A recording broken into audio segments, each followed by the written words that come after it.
this film now, like it's funny you mentioned that Jim McKinney talking about how things could have been different, had the Leafs either spent more money or maybe Ballard had a little bit deeper pockets than what he had. But we actually have a clip from McKinney that we pulled from some of the vids that you sent us. Vic, But our all the players producer, jumped he can over to run the that. WHA because Harold and Stafford didn't have money. They didn't have enough money to pay the players, so we lost guys like Davey Keon, Paul Henderson, Jimmy Harrison, Ricky Lee, uh, Brad Selwood, not to mention Bernie Perrant. I mean, if we would have had those guys, we win.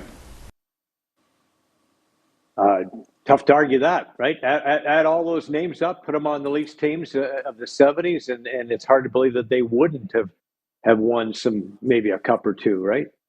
Yeah, there's a lot of Paul, talent. you want to speak on that?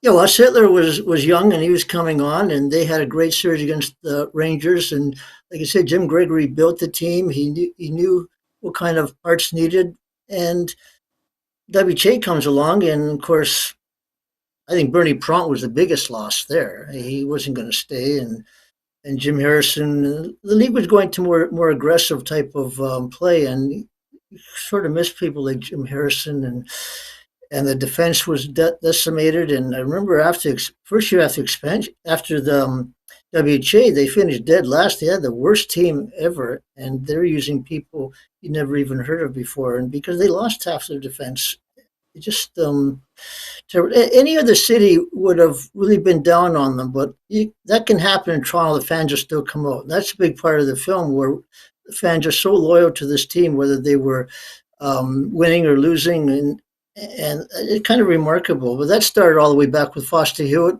back in with the radio in the 30s.